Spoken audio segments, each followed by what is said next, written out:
대한민국 중심 채널 KBS 1라디오.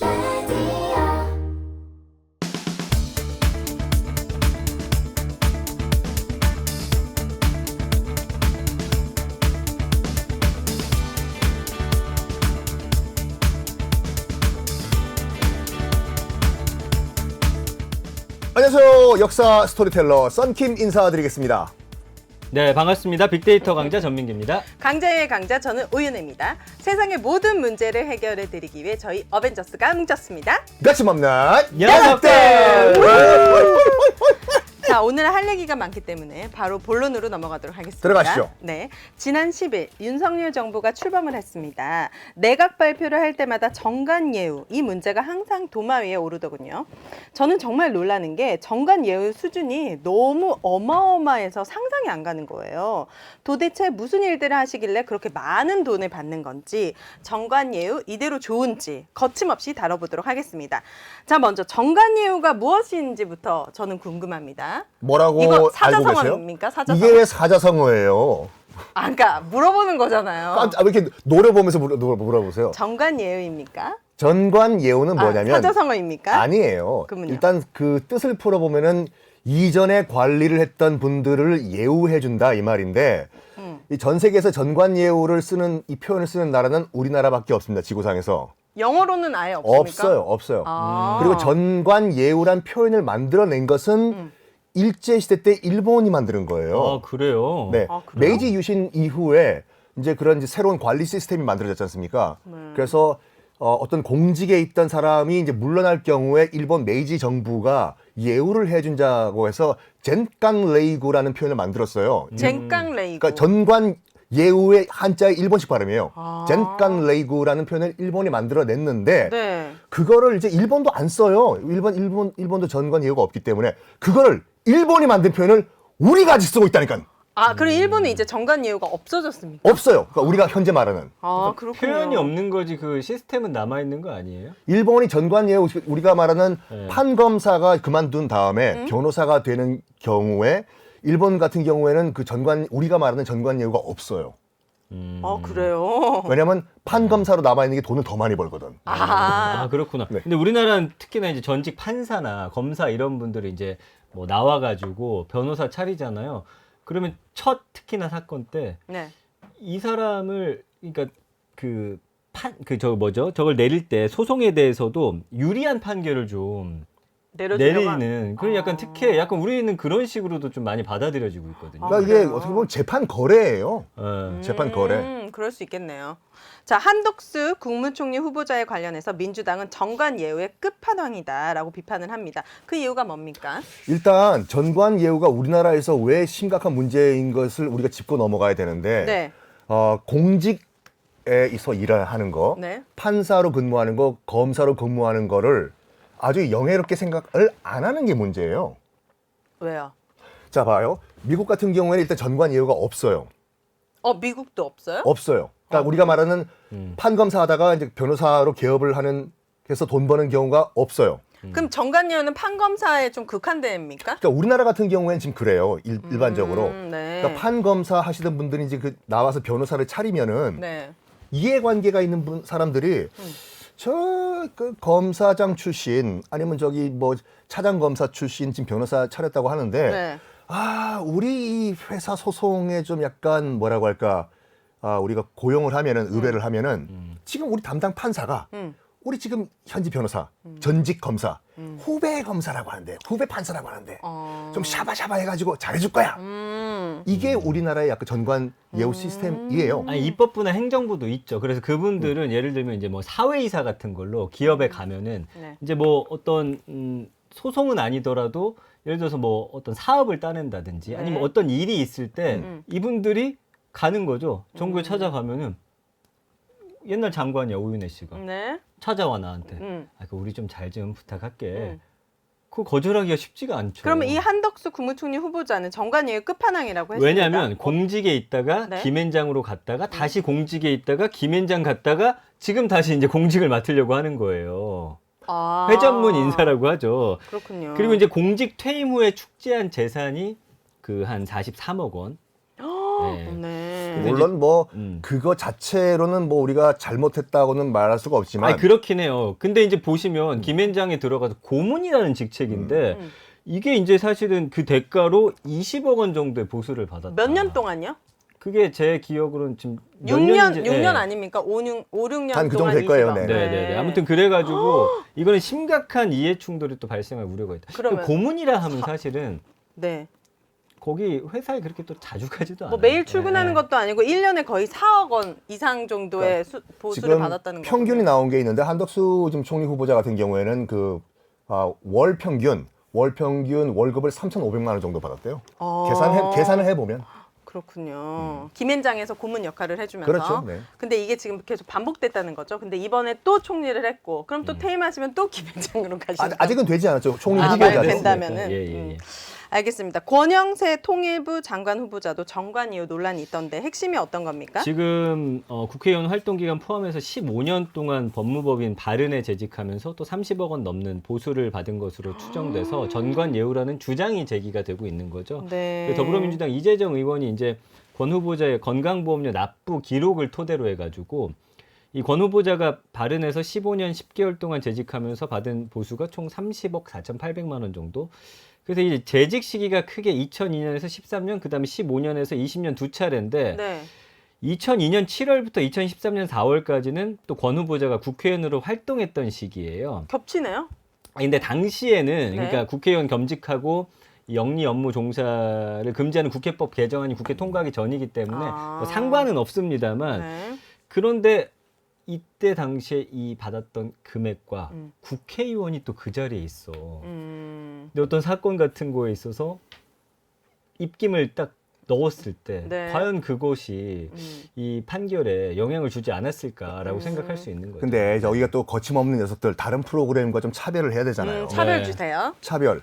왜 날 차별하는 거예요? 차, 그 뭐냐면 그 전관 예우가 문제가 된다는 것은 다 공론화가 됐어요. 네. 근데 그 근본 이유에 대해서 다루는 프로그램은 하나도 없어. 그럼 우리가 다뤄보죠. 우리가 달라봐. 네. 그럼 왜 미국도 없고 심지어 전관 예우라는 표현을 만들어낸 일본도 일본, 없고 독일도 없고 그다음에 홍콩, 싱가포르는 아예 법으로 금지시켜놨어요. 그래요. 그럼에도 불구하고 왜 우리나라는 전관 예우 시스템이 아직까지 남아있냐? 그 근본 이유는 간단하게 말해서 왜곡된 선후배 문화 때문에 그래요. 기수 때문에. 이거잖아. 그러니까 내가 지금 현직 판사예요. 네. 근데 변호사인데 사법연수원 선배야. 이보게 후배. 내가 이제 이번에 변호사 개업을 했는데 네. 아 이거 앞으로 잘 좀 부탁해 주게 후배. 네. 그러면 선배 변호사를 신경 쓸 수밖에 없다니까요. 좀 이게 신기하다. 선후배 문화가 네. 아직까지 남아있는 거는 거의 우리나라밖에 없어요. 그러니까 살면서 만난 적도 없는 사람인데 알고 보니까 나랑 같은 사법연수원 동기야. 또는 기수가 기수가 위에야. 위에야. 그럼 바로 이렇게 연결이 그리고 예를 된다는 들어 거죠. 그분이 받고 나서 변호사 하는데 그 동기가 예를 들어서 검찰이나 이쪽에서 높은 분이야 또. 근데 여기서 판사 그러니까 법원에서 판사하시는 분이 또 그 후배야. 그럼 이렇게 얘기해서 동기한테 네. 후배한테 또 이렇게 얘기를 하면 그러니까 요건 나중에 우리가 따로 좀 다뤄봐야 될 건데 이게 네. 선후배 문화는 없애야 돼요. 선후배 문화를 많은 분들이 우리가 말이야 이거 유교 성리학 그런 막 위아래 장유유서 네. 이것 때문에 선후배 문화가 있는 거로 알고 있잖아요. 네. 아니라니까요. 그러면요. 원래 유교 전통에서는 상팔 하팔이라고 해가지고 네. 위로 8살 밑으로 8살은 다 친구예요. 그래요? 원래 유교는 그래요. 그렇게 해도 우리는 친구가 못 되네요. 썬킴 교수님. 나이가 같아도 친구가 형 왜 그래? 그런데 그런데 지금 선후배 문화는 좀 많이 바뀌었지만 중고등학교, 대학교 특히 군대 같은 경우에 한 살만 많아도 그냥 대선배잖아요. 그렇죠. 이거는 유교에서 나온 것이 아니라 이것도 일본 일왕 시스템에서 나온 건데 이토 히로부미 알죠? 알죠? 이토 히로부미. 도시락 알죠. 폭탄. 아닌가 나. 죄송합니다. 안중근 기자. 이런 건 다 편집 갈 겁니다. 알겠습니다. 네. 네. 이토 히로부미가 메이지 정권을 세운 다음에 네. 모리 아리노리라는 사람을 그 교육부 장관으로 앉혀놓고 네. 뭘 했냐면 당시 일본의 모든 사회를 다 군대화를 시켰어요. 네. 그러니까 군대는 다 상명하복 이 상하 시스템이지 않습니까? 네. 이거를 전 사회에 다 적용시켜라.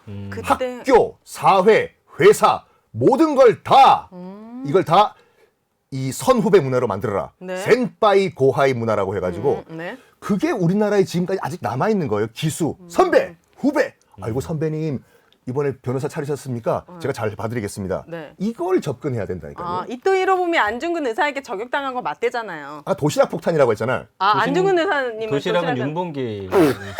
아니 그것도 물병이에요. 아, 물병이. 전체 다 편집.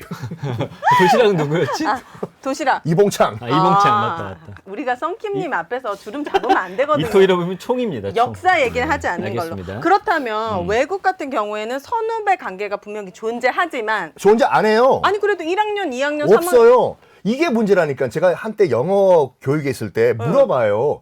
선배 후배가 영어로 뭐냐고, 주니어 시니어냐고. 없다니까요. 아 그러면 내가 1학년인데 3학년 대학생 같은 과 선배를 뭐라고 불러요? 그냥 아니 이름 불러요. 부르죠. 이거 봐봐. 봐봐. 우리는 네. 몇 학번? 우리 이대 저 씨몇 학번이에요? 02학번이요. 02학번? 네. 왜요? 아니 02에도 학교 다녀요?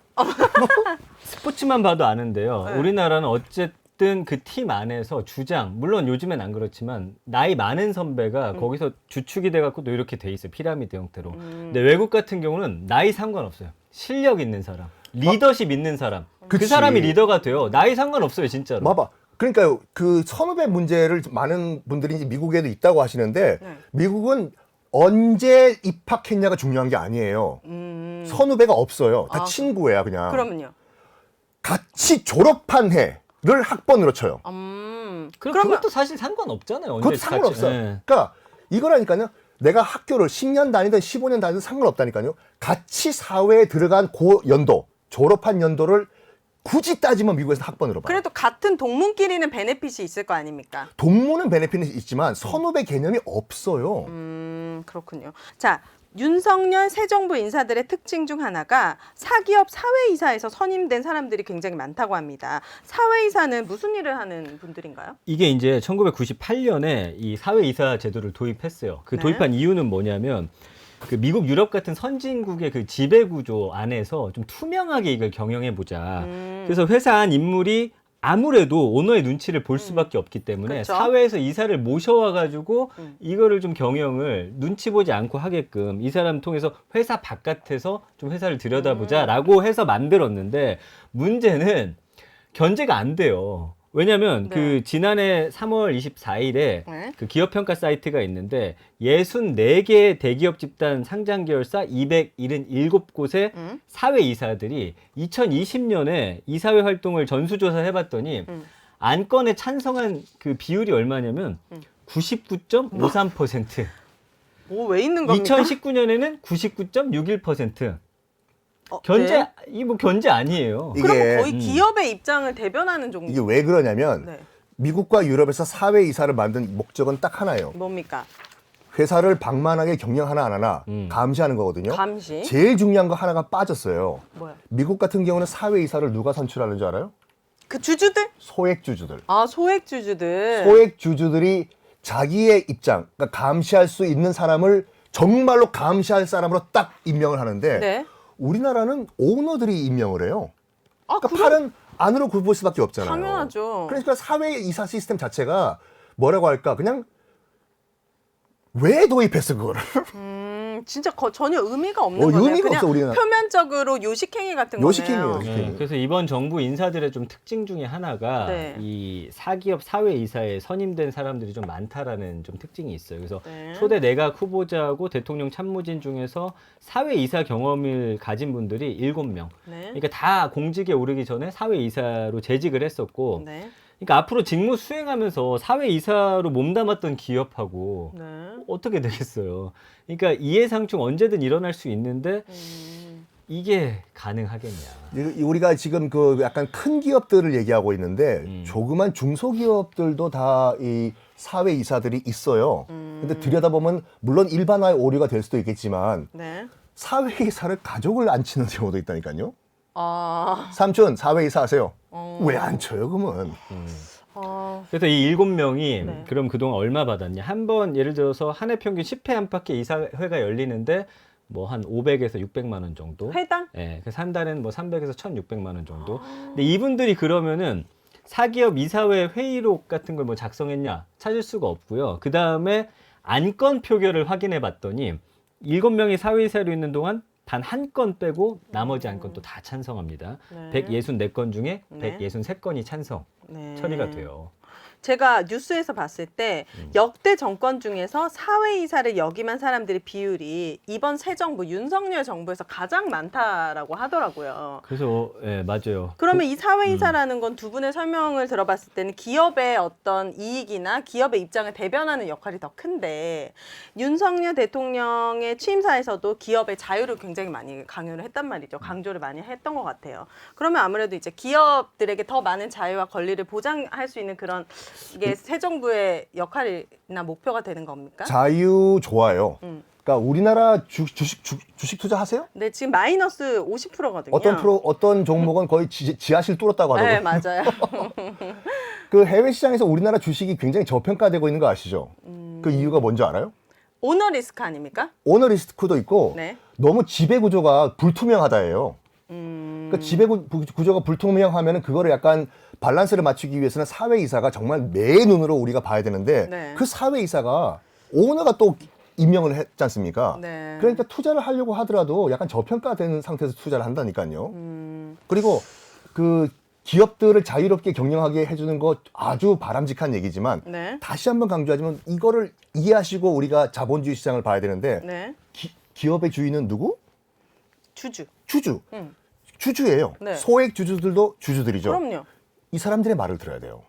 이 사람들의 이익을 지켜야 된다니까. 그렇죠. 그걸 지키는 것이 사회이사인데 우리나라 사회이사는 그 역할을 못 하고 있는 거죠. 아쉽네요. 자, 정관예우 알면 알수록 하면 안 되는 것 같습니다. 실제로 현실에서 많이 이루어지고 있다면은 왜 정관을 찾는 건지 궁금하거든요. 어떤 이익을 서로 대변하고 어떤 이익들이 오고 가는지 실제 사례들. 일단 전관예우라고 아이고 내가 지금 하는 행동이 전관예우야라고 한 번도 자기 입으로 말한 사람은 없어요. 실체가 없어요 전관예우가. 이거는 저걸 보면 알아요. 대법원 자료를 보면은 그 통과되는 비율 같은 것들 전관 예우를 했을 때 그 2017년에 대법원 상고심 사건 중에서 대법관 출신의 전관 변호사들이 사건을 수임한 건수가 440건. 이게 계속 늘어나는데 퍼센트로 보니까 한 67% 증가했더라고요. 전관 예우가 계속 늘어나고 있는 거고. 이게 뭐 어떤 거 이 67%가 어떤 거죠? 아까 말씀드렸잖아요. 그러니까 대법원의 상고심 사건 중에서 대법관 출신의 전관 변호사들이 네. 사건을 수임받는 비율. 아. 그래서 이런 대법관 출신 대법원 상고심 수임이 이게 우연은 아닐 거예요. 왜냐하면 그 형사정책연구원이 실시한 2018년도 법조브로커 실태조사를 보니까 형사소송에서 판검사 출신 변호사를 선임했다는 사람의 응답이 그러니까 사람이 62%. 네. 그러니까 형사사건 변호사를 찾는 의뢰인 10명 중 6명은 어떤 식으로든 판검사 출신의 변호사를 찾는다는 거예요. 왜? 승리할 수 있으니까. 그게 뭐 특정 기업 얘기를 안 하겠지만 네. 우리나라의 상당한 대기업들 보면은 우리가 재벌이라고 하는 법무팀이 다 있죠. 그렇죠? 법무팀 이외에도 이 전관 예우팀이 또 따로 있어요. 아, 그래요? 있어요. 이름은 정관예우는 아니겠죠? 아니겠죠. 무슨 고문 뭐 네. 이겠죠. 그래서 법무팀은 정말로 법적인 문제 처리하고 전관 예우팀 같은 경우에는 방금 말씀하신 것처럼 대법관이라든지 이런 판검사 출신들을 앉혀놓고 이렇게 이해 충돌이 있을 때 저기 전직 판사님 이번 소송이 이렇게 있는데 가서 후배 판사, 후배 검사님 좀 한번 만나주시겠습니까? 네. 이런 팀이 또 따로 있어요. 얘기를 들으면 들을수록 이 정관예우가 사라지긴 너무 힘들 것 같아요. 너무 많은 곳곳에 뿌리 박혀 있어가지고 이거를 진짜 다 뜯어고치지 이건 거의 불가능할 것 같긴 한데. 근데 이거를 결국에는 바꾸려면 네. 뭐 우리가 이제 소위 이야기하는 또 개혁이라든지 뭔가 필요한데 과연 그들이 그걸 넣겠느냐. 저 나 같아도 안 넣을 것 같은데. 왜냐면 그래요? 그렇지 않아요? 아니 정관예우로 어떤 사건을 좀 부당하게 했을 때는 처벌을 하거나 이런 것들을 입법 아니 하는 그 거는 전관 어려운 예우 일인 금지법이라는 건 있어요. 예를 들어 가지고 지금 현재 있어요? 예를 들어서 내가 부산 지방 법원에서 내가 판사를 했어요. 네. 그만뒀어. 네. 변호사가 됐어요. 그럼 부산 내가 있던 동네에서는 1년 동안 변호사를 할 수가 없다라는 법이 있는데 문제는 뭐냐면 전관 예우라는 것을 지금부터 하는 소송은 정말 전관예우가 영향을 받는 그런 소송입니다라고 자기 입으로 밝힌 케이스가 단 한 건도 없다니까요. 알 수가 없는 거예요. 자기들이 입을 닫아버리면. 네, 내가 검찰을 떠난 이유라는 책을 쓴 이현주 변호사가 검찰이 수사권을 놓지 않는 이유가 정관예우 수임 때문이다라고 했습니다. 이 정관예우 수임료 얼마나 냅니까? 이제 판검사들의. 보니까 이분들 뭐 계약서 같은 경우는 받을 액수만 명시돼 있고 전관 변호사들의 뭐 이런 어떤 역할 이런 게 안 돼 있는데 뭐 예를 들어서 보니까 그 2011년에서 2017년에 효성그룹하고 건설회사 삼부토건이 네. 이제 각각 체결한 그런 계약이 있더라고요. 그래서 전관예우의 어떤 최대 수혜자로 이제 지목되어 온 분들인데 네. 그 보니까 두 달에 뭐 2억 원, 2년에 17억. 그러니까 사실은 2억, 두 달에 2억, 2억 그러니까 원? 달에 거의 1억 원씩? 2년에 뭐 17억. 17. 그래서 이런 경우들이 좀 와. 많이 있더라고요. 그래가지고 보니까 뭐 이름은 밝힐 수 없겠지만 이렇게 봤을 때 2011년에 계약한 한 분은 네. 계약금 7천만 원에 약정 성공보수 1에서 2억 원 정도. 그리고 대검중수부장 지낸 한 사람은 2013년 12월에 했는데 여기는 약정 성공보수가 1억 1천만 원 정도. 그리고 아까 말씀드린 대로 뭐 한 달에 1억 원 계약하신 분들도 있고요. 1년에 뭐 10억 원도 있고. 요거는 이제 각양각색인데 아무튼 그 액수는 네. 우리가 생각한 이상으로 좀 정말 우리는 정관예우라고 해봤자 내가 친한 동생이 어디 방송에 꽂아줘봤자 1, 20만 원인데 이분들은 그렇게 해요? 한 번도 해본 적은 없지만 성공보수가 막 다 억 단위이기 때문에 아니 지금 대단하네요. 우리나라가 이제 사법 시험을 없애버리고 이제 미국식 로스쿨을 도입을 했잖아요. 그렇죠. 저도 로스쿨을 한 학기 다녔는데 네. 오. 다녔어요? 미국 로스쿨 다녔어요. 일한 학기. 오, 네. 딱 지루해서 그만뒀는데 네. 그 이왕 미국 로스쿨이라든지 사법 시스템을 갖고 올 거면은 아예 다 갖고 오라고 이거요. 외국은 로스쿨 그 시스템이 어떤데요? 자 봐봐요. 미국은 판검사 같은 경우에는 명예직이에요. 정말 공직을 수행하면서 국민들, 유권자들과 우리 시민들에게 법률 서비스를 제공한다라는 그런 사명감이 있어요. 보수도 좀 낮아요? 보수도 꽤 돼요. 되는데? 그리고 우리는 그 사법연수원 그 졸업하자마자 뭐 판사 가고 검사 가고 뭐 변호사 가는 사람도 있고 그러지 않습니까? 네. 미국은 일단 로스쿨 나오면은 거의 대부분 99.9%가 다 변호사 생활을 해요. 그걸로 시작해요. 그리고 변호사를 한 10년, 15년 한 다음에 네. 내가 돈을 벌 만큼 벌었다 하면 그때 나도 이제 이 시민들을 위해서 봉사 좀 해보자 해서 검사 지원하고 판사 지원해요. 그건 보수가 낮냐고요? 검사나 판사? 아니요, 꽤 돼요. 꽤 돼요. 네. 그리고 연방 판사 같은 경우는 종신직이에요. 그러면 왜 10년이나 15년 정도를 하고 판검사를 지원하는 거예요? 아니, 그러니까 미국은? 안 해도 돼, 안 해도 돼. 계속 변호사 해도 돼요. 그러니까 난 10년, 15년 하고 돈을 많이 벌었어. 이제 나는 이 법률 서비스 가지고 돈을 많이 벌었기 때문에 네. 이제 다시 돌려주자 사회에.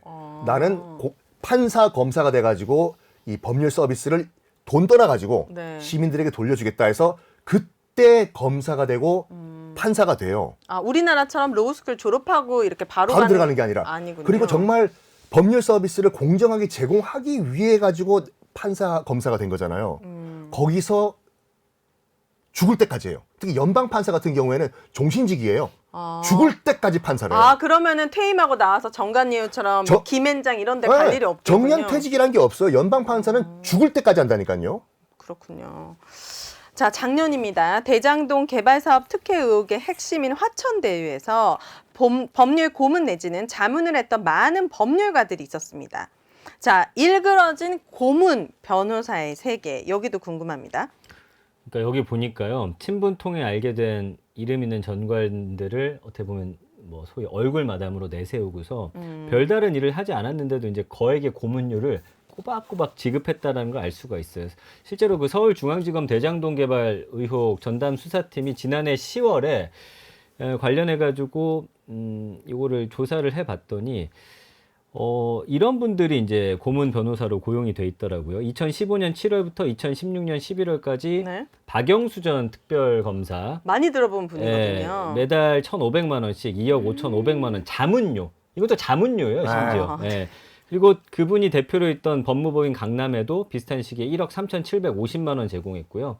2015년 6월에 1,650만 원 시작해서 6차례에 걸쳐서 적게는 1,100만 원, 많게는 4,400만 원까지 뭐 고문료, 자문료 이런 형태로 지급을 하죠.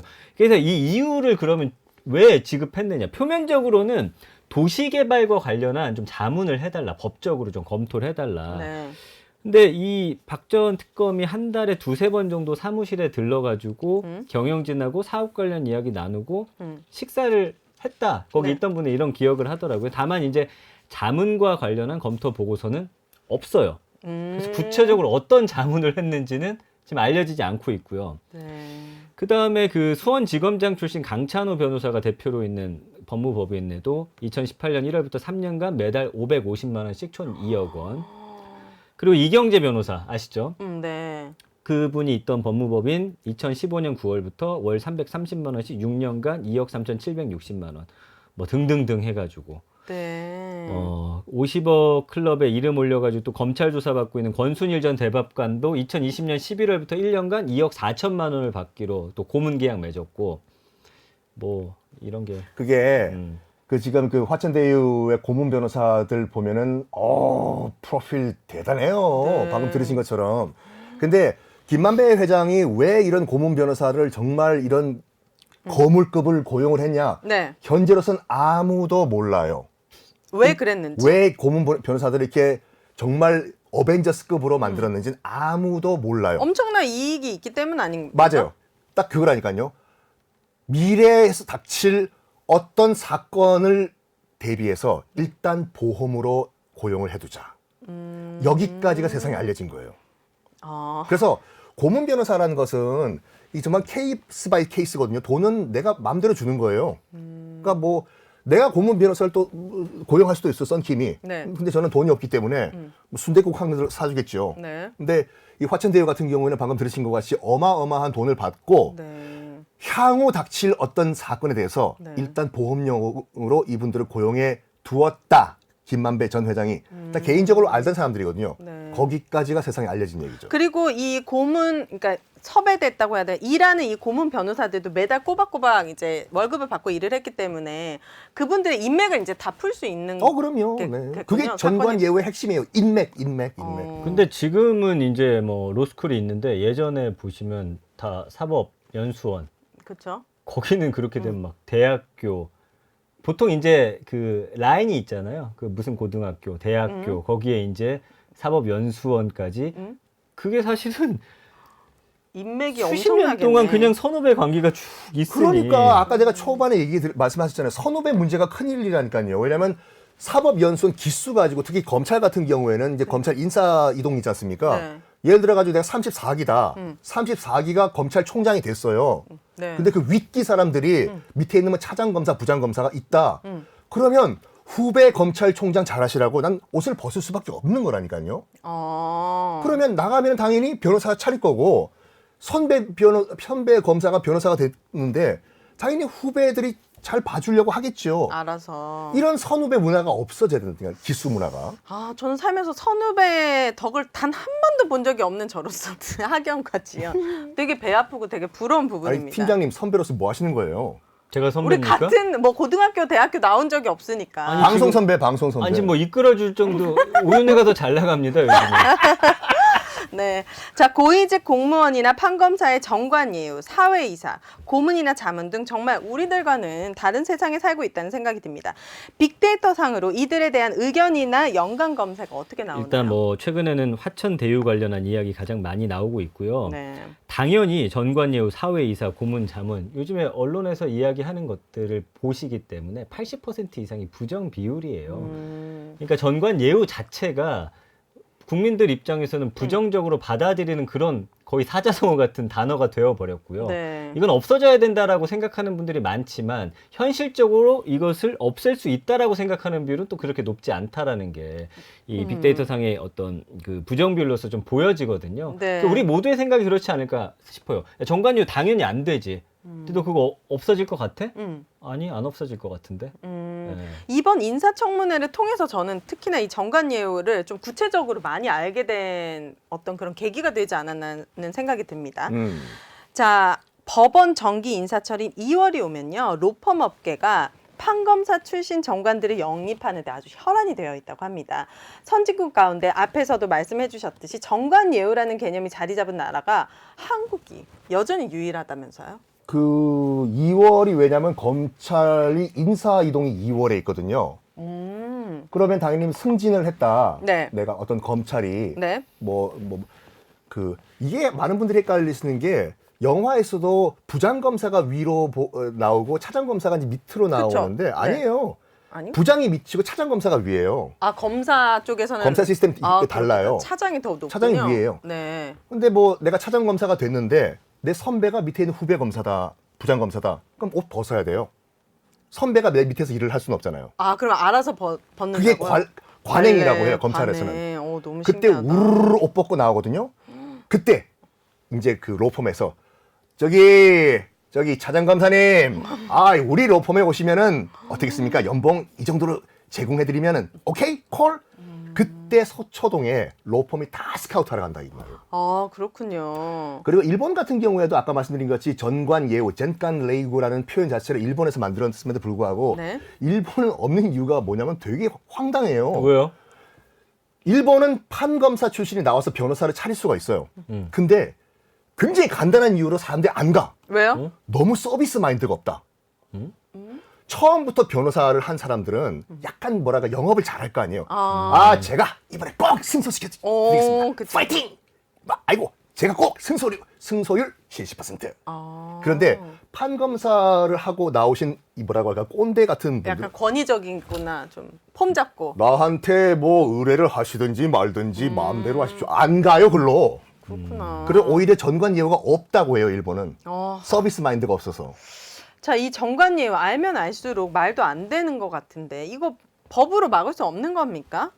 뭔가 앞에서도 얘기했지만 있긴 있다고는 했는데 전혀 실효성이 없어 보이거든요. 그러니까 이거를 좀 제도적으로 해결하지 않으면 안 된다라고 생각하는 분들이 많은데. 맞아요. 네. 그 아까 말씀드린 것 같이 미국 같이 아예 그냥 연방 판사 같은 경우는 종신형 제도를 만들든지 또 미국은 또 이게 있어 시니어 판사라고 해가지고 내가 너무 힘이 들어가지고 이제 판사 못 하겠는데 네. 그러면 종신직임에도 불구하고 나올 수가 있어요. 네. 나와서 뭐 하냐면 법률 서비스, 자문, 동네 가서 저기 동네 어르신들 와봐요. 소송할 때 뭐 모르시죠? 제가 법률 알려드리겠습니다. 저 전직 대법관이에요. 네. 근데 국가에서 월급은 거의 똑같이 줘요. 똑같이 준다고? 똑같이 줘요. 시니어 판사들한테. 그거 할만하겠네요. 할만해요. 일은 적지 월급은 똑같이 나오지. 그렇구나. 그리고 아까 말씀드린 같이 홍콩, 싱가포르 이런 나라는 아예 판검사 출신들이 옷 벗고 나오면 변호사를 못하게 법으로 막아놨어요. 이런 정관예우가 오. 될까봐. 아예 그냥 이 가능성 자체를 막아버린 거예요. 그분들은 뭐 먹고 살아요? 네? 그냥 뭐 법률 서비스 하겠죠. 그 정도. 네. 뭔가 이렇게 구체적이고 정관예우가 되지 않을 수 있을 만한 법들이 입법이 좀 됐으면 좋겠습니다. 그래야 될 것 같아요. 예. 자, 그렇다면 이쯤에서 시그니처 코너죠. 지인에게 답을 묻다 세무단의 시그니처 코너 해보도록 하겠습니다. 첫 번째 전화 연결은 우리 전민기 씨, 네. 전민기님의 지인에게 전화 전민기 선배님. 네. 연결을 해보도록 하겠습니다. 여보세요? 네, 여보세요? 네, 안녕하세요. 안녕하세요. 네, 고현준 시사평론가입니다. 네네네, 네. 안녕하세요. 익명으로 하기로 했는데 굳이 본인 이름을 밝히겠다고 하셔가지고. 네. 근데 목소리 들으면 알으실 거예요. 요즘 워낙 활동을 많이 하셔가지고. 이분은 거의 스타세요, 스타. 스타입니다, 이게 왜 스타. 일반 시민이에요? 두 분 말 좀 줄여주실래요? 알겠습니다. 네. 오늘 저희가 전관예우 그럴 관련한 거면 전화 연결을 왜 했어요? 미안합니다. 자, 본론 들어가 볼게요. 오늘 전관예우 관련한 이야기 하고 있거든요. 요즘에 어마어마한 어떤 보수 이해 충돌 가장 큰 문제로 지적이 되고 있는데 이런 뉴스들 보시면 좀 기분이 어떠세요? 일단은 뭐 불편하죠. 뭐 내가 잘 모르는 세계이긴 하지만 저들이 저렇게까지 큰 돈을 벌 수 있는 게 뭐 그들이 겪었던 전관이라는 게 그 정도의 가치가 있는 건가? 그리고 과연 저게 좀 공정하고 정당한가? 이런 생각을 또 하게 되면 네. 생각해보면 좀 불편하고 어떨 때는 좀 박탈감 같은 것들도 좀 느껴지고요. 네. 불편합니다. 대다수의 국민들이 좀 불편해 하시는 것 같은데 그렇다면 이런 고위직 공무원들 전관예우, 사회이사 겸임 이런 게 우리 사회에서 좀 뿌리 뽑히지 않는 이유는 뭐라고 생각하세요? 글쎄요, 네. 일단은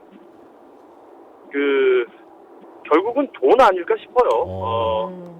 예를 들어서 전관이라는 것을 우리 사회에서 뭐 예컨대 굉장히 존경할 수 있는 직종이라든지 존경할 수 있는 뭐 방법이라든지 이렇게 생각하는 거라면 그 정도의 대가를 지불할 수 있다라는 공감대가 형성될 수도 있겠지만 그건 아닌 것 같거든요. 예컨대 뭐 법률이라든지 진입 장벽이 조금 더 높은 곳, 일반인들이 접근하기 힘든 곳이라고 생각되는 곳들에 계시던 분들이 그런 것들을 이용해서 현직에 있을 때 벌지 못했던 돈을 벌기 위해서 그런 그들만의 카르텔을 만들어 놓은 것은 아닌가라는 좀 불편한 생각이 들고요. 결과적으로 그 정관이라는 것 때문에 돈이 있는 사람들 혹은 그 서비스를 받으려고 하는 사람들은 또 일부 그들만의 어떤 이야기가 될 수 있는 것 아니겠어요? 그렇죠. 어쨌든 그러니까 일반 시민들이나 서민들이 받을 수 있는 서비스는 또 다른 영역의 이야기가 되어버리면 이 또한 상대적인 박탈감이 또 이어질 수밖에 없고 뭐 요즘 정부에서 많이 말하고 있는 그 공정이라는 화두하고는 또 굉장히 엇갈리는 이야기가 되지 않을까 생각합니다. 네, 그런 서비스 이용하는 것도 결국엔 또 기득권이니까 네, 그들만의 리그가 되네요. 네. 그럼 끝으로 저는 좀 쉽지 않을 것 같은데 개선 방법이 있을까요? 개선 방법이라는 게 사실 전관예우라는 표현 자체가 뭐 우리나라 말고 다른 곳에도 있을까라는 생각을 해요. 그러니까 해외 사례들을 좀 살펴보면 해외에도 이제 뭐 법관들이 있을 테고 또 뭐 사회이사 시스템도 있고 있을 거 아니에요. 네. 그들은 어떻게 하고 있나 좀 살펴보면 굉장히 좀 강력한 법이나 제도를 미리 구축을 해놓습니다. 예컨대 뭐 법관으로 퇴임을 했을 때 우리나라도 뭐 정관예우 방지법 같은 것들이 있습니다만 우리나라는 굉장히 짧은 시간에 대한 제한이거든요. 근데 해외 일부 국가에서는 아예 영구히 그 일을 하지 못하게 한다던가 아니면 한다 하더라도 본인이 현직에 있을 때 했던 업무와는 상관없는 일을 하게 한다던가 이런 게 제도나 법으로 마련되어 있는 곳들이 제법 있습니다. 네. 그러니까 이런 어떤 법제도적인 시스템의 정비도 필요할 것이고요. 그리고 일단은 뭐 문화가 형성되는 것이 우선이 아닐까. 법관으로 일을 마치고 사실은 법관들이 이 정관 때문에 40대 중후반 쉽게 말해서 조기 퇴직하시는 분들이 많거든요.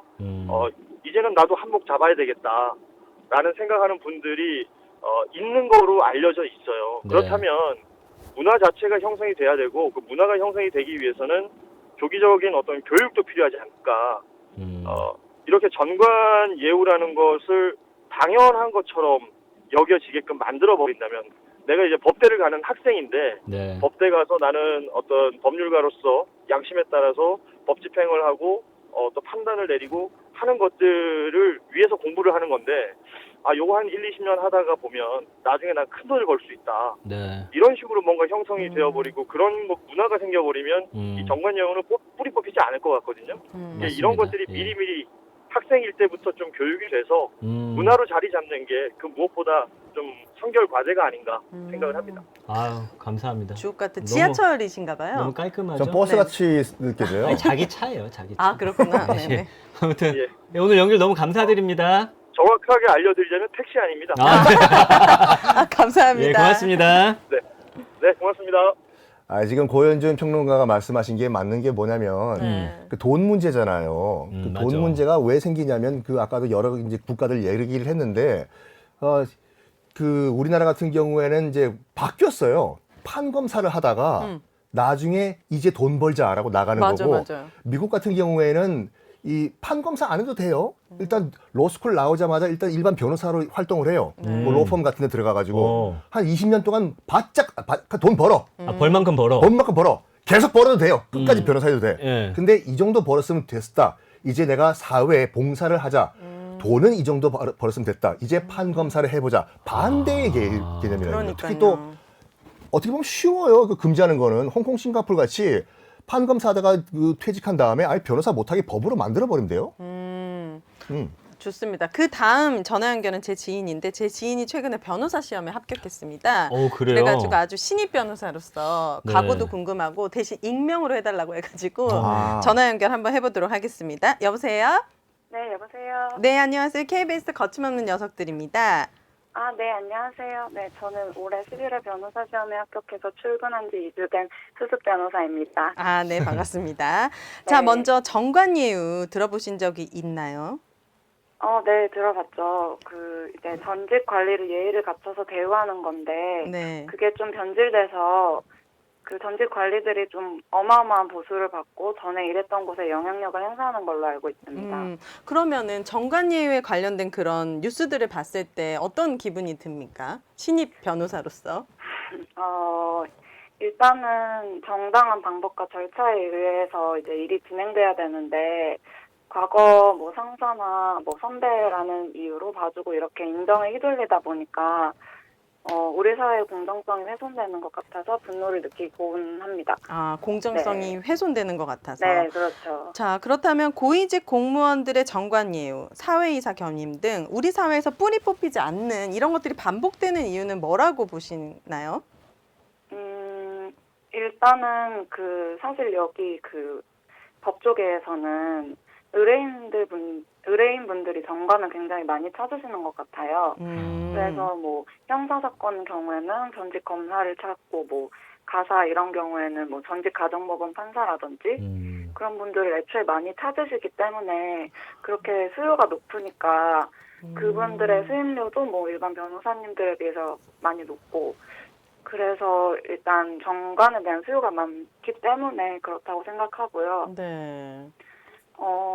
또 이제 그분들이 해당 분야에서 좀 오랫동안 전문가로 계시고 뭐 관련한 그런 사건들도 많이 맡고 그러신다 보니까 그분들이 실제로 그쪽에서 굉장한 실력을 보유하고 계시고 그래서 연륜이 많고 이래서 경험이 많은 게 이유가 될 수도 있을 것 같습니다. 그렇군요. 의뢰인이 많다는 거 수요와 공급에도 있었군요. 네. 아까 10명 중에 6명이 그런 분들 찾는다고 했잖아요. 그렇군요. 네. 자, 그렇다면 이게 참 쉽진 않겠지만 이런 정관예우들, 공정하지 못한 정관예우들 개선 방법이 있다면 어떤 게 있을까요?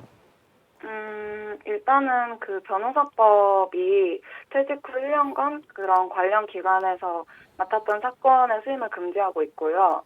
원래는 2년으로 알고 있었는데 이게 헌법재판소 결정에 따라서 1년으로 축소됐다고 합니다. 그래서 이제 법률적으로 뭔가 보호가 필요할 것 같고요. 또 두 번째로는 제가 이제 로스쿨 출신 변호사라서 그런지 몰라도 법조계 구성원의 다양성이 가장 중요할 것 같습니다. 지금 법조계 네. 구성원의 다양성이 부족합니까? 과거에는 이제 연수원 제도여서 일률적으로 같이 사법연수원에 들어가가지고 이렇게 공부를 했다면은 지금은 이제 전국에 25개의 로스쿨이 있으니까 각자 다양한 그런 배경을 가지신 분들이 각각 그 학교에 들어가서 공부를 하고 또 이제 변호사가 이제 거기서 되니까 서로 만날 일이 별로 없고 뭐 연수원 동기 후배 간의 그런 옛날의 인적 유대감이 많이 없어요 지금은. 그렇군요. 그리고 이제 법관 같은 경우에도 지금은 이제 로스쿨 졸업하고 나서 바로 되는 게 아니라 5년에서 7년 뭐 다른 데서 경력을 쌓고 그때 임용이 가능하기 때문에 그래서 이제 출신이 굉장히 다양해졌다고 생각해요. 네. 갈수록 그래도 조금씩 나아질 가능성은 있는 거군요. 네, 그래서 그런 점에 있어서는 지금의 제도도 그렇군요. 그렇다고 생각합니다. 자, 네. 신입 변호사로서 이 패기 앞으로도 네. 20년, 30년 영원하시기를 부탁드리면서 전화 연결 감사드립니다. 네, 감사합니다. 네. 와, 전 이분과 전화 통해서 느낀 게 뭐냐면 네. 결국엔 수요와 공급의 원리였어요. 시장이네, 시장. 찾는 거잖아, 우리가 또. 근데 예를 들어서 이 전관예우가 없어지려면 결국에는 이거를 수임하는 분들도 없어야지. 그거 의뢰할 때도. 혹시 저기 서초동의 변호사 사무실 의뢰하러 가보신 적 있으세요? 없죠. 없죠. 왜 이렇게 화들짝 놀라 이렇게? 아니 일반인들이 그리고 이런 경험이 맞아. 사실 많이 할 수 없기 때문에 네. 아니 저는 몇 번 있어요. 네. 뭘? 있을 아니, 겁니다. 네. 근데 가면은 얘기를 해요. 뭘요? 아 제가 뭐 검사 몇 기고 이런 일을 처리하기 때문에 제가 잘할 수 있습니다. 그리고 또 내가 찾아갈 때 그걸 또 물어보고 가요. 혹시 내가 이런 무슨 뭐 예를 들어서 어떤 형사 사건이 있는데 요거를 잘 다뤘던 무슨 형사 파트의 검사 출신 변호사가 누구 있냐?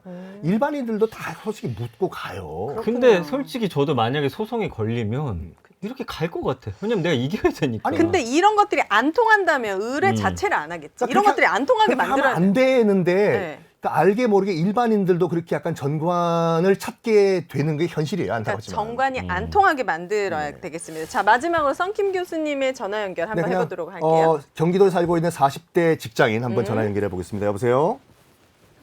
여보세요. 네, 안녕하십니까. KBS 거침없는 녀석들입니다.